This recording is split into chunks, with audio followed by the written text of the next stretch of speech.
चले वतन की ओर डाल के प्रेम की डोर। हम चले वतन की ओर डाल के प्रेम की डोर। बाबा खींच रहा है आज सहज ही अपनी ओर। हम चले वतन की ओर।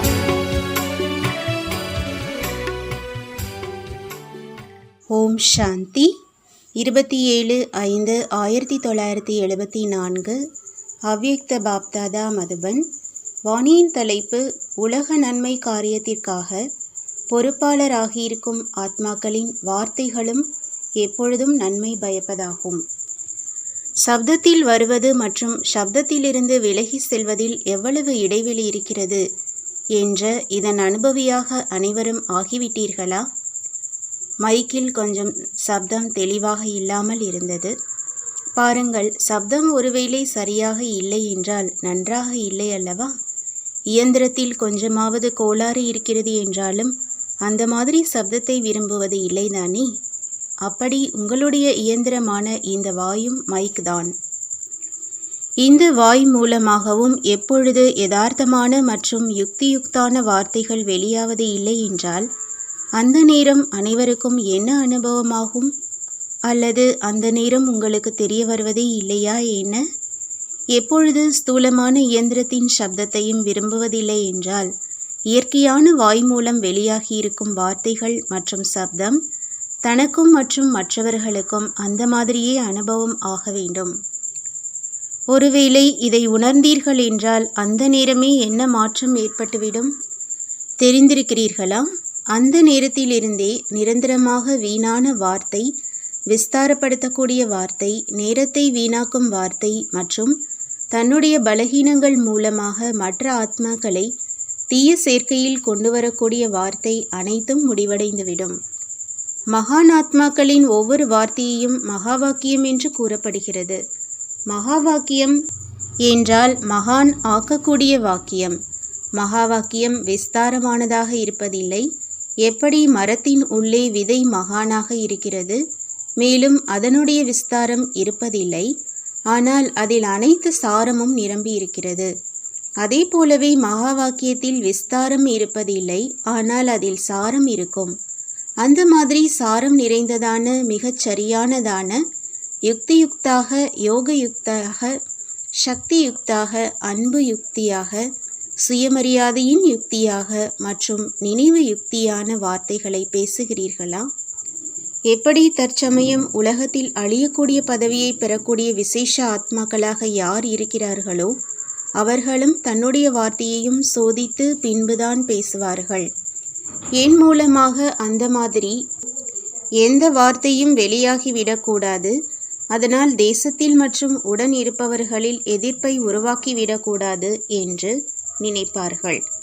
அதே போலவே உலகிற்கு நன்மை செய்வதற்கான உயர்ந்த காரியத்தில் பொறுப்பாளராயிருக்கும் நீங்கள் உயர்ந்த ஆத்மாக்கள் ஆவீர்கள். உங்களுக்கு உலகில் விசேஷ அந்தஸ்து இருக்கிறது. என் மூலமாக என்னென்ன வார்த்தைகள் வெளியாகிறதோ அது அனைவருக்கும் மற்றும் தனக்கும் நன்மை பயப்பதாக இருக்கிறதா என்று இதையும் நீங்கள் சோதனை செய்ய வேண்டும். வீணான விஷயங்களையோ முற்றிலும் விட்டுவிடுங்கள். ஆனால் இப்பொழுதைய நிலையின் அனுசாரம் நன்மை செய்வதற்கான காரியம் அடங்கியில்லாத வார்த்தை ஒன்று கூட வாயிலிருந்து வெளியாகக்கூடாது. விசேஷ ஆத்மாக்கள் உங்களுடைய ஒவ்வொரு வார்த்தையின் மகத்துவத்தின் நினைவு சின்னம் இதுவரையிலும் பக்தி மார்க்கத்தில் வந்து கொண்டிருக்கிறது என்று ஏற்கனவே கூறியிருந்தோம். அது என்ன? உங்களுடைய ஒவ்வொரு வார்த்தையின் மகத்துவத்தின் நினைவு சின்னமாக பக்தி மார்க்கத்தில் என்ன இருக்கிறது? கீதையோ ஞானத்தின் நினைவு சின்னமாகும். நடைமுறை வாழ்க்கையில் அந்த மகத்துவத்தை வர்ணனை செய்கிறார்கள். பாருங்கள், இன்றைய நாட்களின் மகான் ஆத்மாக்களாக யார் இருக்கிறார்களோ அவர்கள் கூறும் ஒவ்வொரு வார்த்தைக்காக பக்த மனிதர்கள் சத்திய மகாவாக்கியம் மகாராஜ், சத்தியம் கூறும் பெரியவர் என்று கூறுகிறார்கள். அது வீணானதாக இருந்தாலும் அல்லது உண்மை இல்லாததாக இருந்தாலும் கூட இது மகானாத்மாவின் வார்த்தை என்று நினைக்கிறார்கள். அப்படி இந்த மகத்துவத்தை வைக்கிறார்கள்.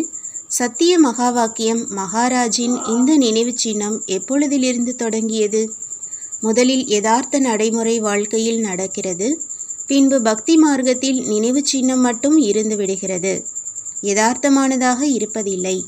அப்படி எப்பொழுது பக்தி மார்க்கத்தில் கூட ஒவ்வொரு வார்த்தையின் மகத்துவம் இந்த அளவு இதுவரை கூட இருக்கிறது, அதை கடைசி நேரம் வரை பார்க்கவும் கேட்டுக்கொண்டும் இருக்கிறீர்கள் என்றால் அந்த மாதிரி மகத்துவம் நிறைந்த வார்த்தை சத்தியமானதாகவும் மற்றும் உலகிற்கு நன்மை பயப்பதாகவும் இருக்கட்டும். அப்படியானால் அந்த மாதிரி ஒவ்வொரு வார்த்தையும் வெளியாகிறதா? நாளாக நாளாக வரிசை கிரமமான முயற்சியின் அனுசாரம் யார் மகாரதி மற்றும் மகாவீர் ஆகிக் கொண்டிருக்கிறார்களோ அவர்களுடைய வாயிலிருந்து வெளியாகக்கூடிய ஒவ்வொரு வார்த்தையும் சத்தியமாகிவிடும். இப்பொழுது அப்படி ஆவதில்லை. ஏனென்றால் இதுவரையிலும் வீணான மற்றும் சாதாரண வார்த்தைகள் அதிகமாக வெளியாகிறது. எப்படி யாராவது கட்டுரை அல்லது பத்திரிகை செய்தி எழுதுகிறார்கள் மற்றும் ஏதாவது பத்திரிகை வார மாத இதழ்களில் பிரசுரிக்க செய்விக்கிறார்கள் என்றால் என்ன எழுதப்பட்டதோ அது சரியாக இருக்கிறதா மற்றும் பிரபாவம் ஏற்படுத்துவதாக இருக்கிறதா, என்ன நோக்கம் மற்றும் தலைப்பு இருக்கிறதோ அதன் அனுசாரம் எழுதியது இருக்கிறதா என்று எழுதுபவர் மீண்டும் சரிபார்ப்பார். அதேபோல் நீங்களும் அமிர்த வேளையிலிருந்து இரவு வரை நடைமுறையில் எண்ணம், சொல், செயல் மூன்றிற்கும் ஒரு கட்டுரை அல்லது கணக்கு எழுதுகிறீர்கள். அதாவது டிராமாவில் காரியம் மூலமாக நிரப்புகிறீர்கள். இரவில் தன்னுடைய ஒவ்வொரு நாளில் நடைமுறையில் நிரப்பியதை மற்றும் கட்டுரையை எவ்வளவு சக்திசாலியானதாக, அதாவது பிரபாவம் ஏற்படுத்துவதாக இருந்தது மற்றும் எவ்வளவு வீணானதாக இருந்தது என்று சோதனை செய்யுங்கள். அதுபோல் சோதனை செய்கிறீர்களா? பாப்தாதாவிடம் ஒவ்வொரு குழந்தையின்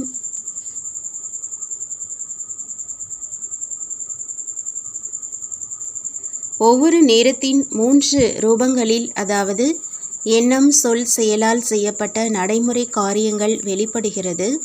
அதன் மூலம் ரிசல்ட்டாக, அதாவது முடிவாக என்ன தென்படுகிறது? இதுவரை 75% குழந்தைகளின் பாதி முடிவு வீணான வார்த்தைகள் மற்றும் சாதாரண வார்த்தைகள் இருப்பதாக தென்படுகிறது. இந்த கணக்குப்படி ஒருவேளை இப்பொழுதிலிருந்தே சத்திய மகாவாக்கியம் மகாராஜ் ஆகிவிட்டீர்கள் என்றால் அநேக ஆத்மாக்களின் முயற்சியை பலகீனமாக்குவதற்கு மற்றும் முயற்சியை சாதாரணமானதாக ஆக்குவதற்கு காரணமானவர் ஆகிவிடுவீர்கள். எனவே இப்பொழுது நாடகத்தின்படி இந்த வரதானம் அனைவருக்கும் பிராப்தியாகவில்லை. மிக குறைந்த ஆத்மாக்களுக்கு, அவர்களுக்கும் கூட மிக குறைந்த அளவில், அதாவது 25% அந்த மாதிரியான உயர்ந்த வரதானம் பிராப்தியாக ஆரம்பமாகியிருக்கிறது.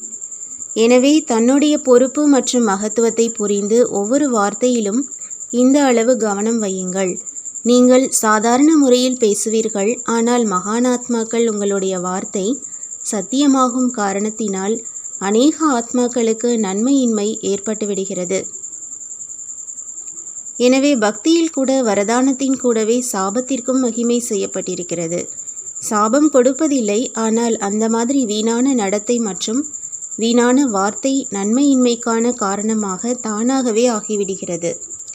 அதாவது கேட்கக்கூடிய மற்றும் பார்க்கும் சாதாரண ஆத்மாக்கள் உங்களுடைய வார்த்தை மற்றும் காரியம் மூலமாக இறங்கும் கலையில், அதாவது முயற்சி செய்யாத நிலையில் சென்று விடுகிறார்கள். இந்த விதமாக அவர்கள் உங்கள் மூலமாக சபிக்கப்பட்டு விடுகிறார்கள். உலக நன்மைக்கான காரியத்தில் நிமித்தமாக ஆகியிருக்கும் ஆத்மாக்கள் ஒருவேளை விரும்பாவிட்டாலும் மற்றும் யோசிக்காவிட்டாலும் சாதாரண வகையில் கூட எந்த ஆத்மாவிற்கும் சாபம் கொடுப்பதின் காரியத்திற்கு நிமித்தமாகி விடுகின்றார் என்றால் அவரை என்னவென்று கூறலாம்? வரதானம் கொடுப்பவர் என்று கூறுவோமா என்ன? அப்படி இவ்வளவு கவனம் மற்றும் நுணுக்கமான சோதனை தற்சமயம் மிகவும் அவசியமாகும். ஏனென்றால் இப்பொழுது உங்களுடைய உயர்ந்த வாழ்க்கை உலகின் சேவைக்காக இருக்கிறது. இதுவரை தன்னுடைய சேவைக்காக மற்றும் தன்னுடைய மாற்றத்திற்காக தன்னுடைய சம்ஸ்காரம் மற்றும் சுபாவ வசமாகி தன்னைத்தானே சரி செய்ய மேலும் கெடுப்பதற்காக இருந்தது என்றால் இப்பொழுது அந்த நேரம் கடந்துவிட்டது. இப்பொழுது ஒவ்வொரு மூச்சு, ஒவ்வொரு எண்ணம், ஒவ்வொரு வினாடி, ஒவ்வொரு காரியம், அனைத்து சக்திகள், அனைத்து ஈஸ்வரிய சம்ஸ்காரங்கள், சுபாவம் மற்றும் பிராப்தியாகி இருக்கும் அனைத்து பொக்கிஷங்களும் உலகத்தின் சேவைக்காகத்தான் பிராப்தியாகி இருக்கிறது. ஒருவேளை இதுவரையில் தனக்காகவே ஈடுபடுத்தி கொண்டிருக்கிறீர்கள் என்றால் பின்பு பிராப்தியாக என்ன கிடைக்கும்? மாஸ்டர் படைப்பவர் ஆவீர்களா அல்லது படைப்பாகவா? படைப்பு தனக்காகத்தான் இருக்கும், ஆனால் படைப்பவர் படைப்புக்காக இருப்பார்.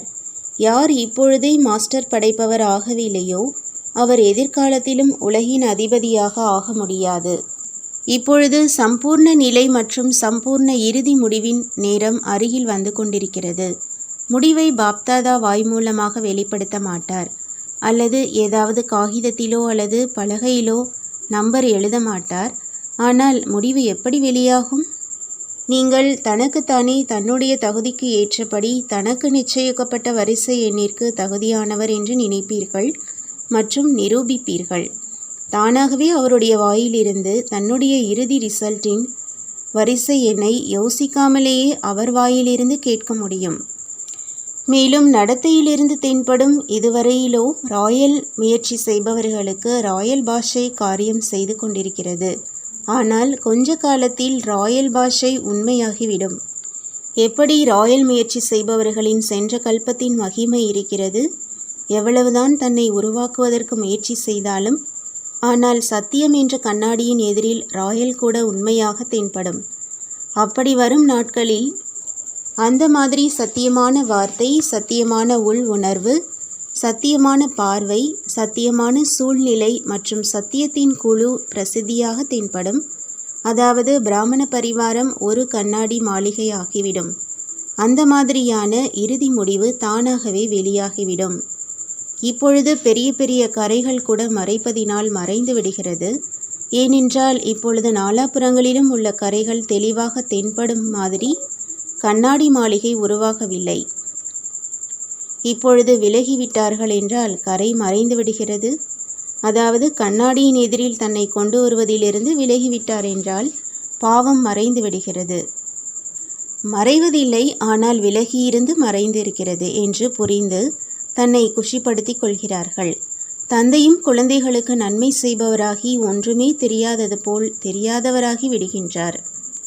ஒருவேளை இந்த கரை இவ்வளவு காலமாக இந்த ரூபத்தில் இருக்கிறது என்று நான் தெரிந்திருக்கிறேன் என்று தந்தை கூறிவிட்டார் என்றால் சொல்பவருக்கு என்ன சொரூபமாகிவிடும்?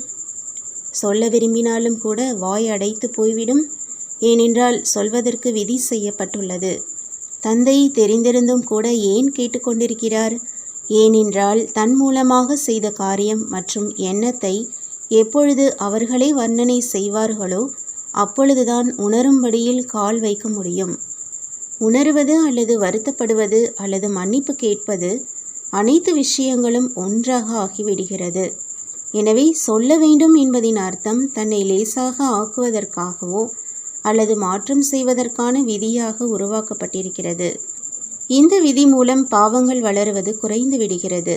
எனவே கண்ணாடி மாளிகை உருவான பிறகு தன்னை தெளிவாக பார்த்து தன்னை தெளிவுபடுத்தினார் என்றால் முடிவு என்னவாக இருக்கும் என்று இதை தெரிந்திருக்கிறீர்களா?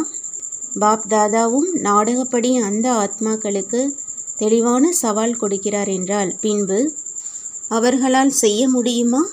எனவே இப்பொழுது உணர்தலின் ஆதாரத்தில் தெளிவாகி விடட்டும். அதாவது சுமையிலிருந்து தன்னை லேசாக்கிக் கொள்ளுங்கள். அப்பொழுதுதான் டபுள் லைட் சொரூபம், அதாவது ஃபரிஷ்தா மற்றும் ஆத்மீக ஸ்திதி சொரூபம் ஆக முடியும். நல்லது. இரக்க மனமுடைய தந்தையின் இரக்க மனமுடைய குழந்தைகளுக்கு உயர்ந்த எப்பொழுதும் தெளிவான கண்ணாடி ரூபம், திவ்ய மூர்த்தி, ஞான மூர்த்தி, எப்பொழுதும் மகிழ்ச்சி நிறைந்த மூர்த்தி, அனைத்து கவர்ச்சிகளிலிருந்தும் விலகிய ஆன்மீக கவர்ச்சி மூர்த்தி, தெய்வீக குணமூர்த்தி, அனைத்து ஆத்மாக்களுக்காக நன்மை செய்யும் நன்மைக்கான ஆதாரமூர்த்தி, அந்த மாதிரியான மகான் ஆத்மாக்கள் மற்றும் சேவைக்கு தகுதியான ஆத்மாக்களுக்கு பாப் தாதாவின் அன்பு நினைவுகள், குட் நைட் மற்றும் நமஸ்காரம். வரதானம்: பொறுப்பின் நினைவு மூலமாக எப்பொழுதும் அலர்ட்டாக இருக்கக்கூடிய சுபபாவனை மற்றும் சுப விருப்பங்கள் நிரம்பியவர் ஆகுங்கள். குழந்தைகள், நீங்கள் இயற்கை மற்றும் மனித ஆத்மாக்களின் உள் உணர்வை மாற்றுவதற்கான பொறுப்பில் இருப்பவர்கள் ஆவீர்கள்.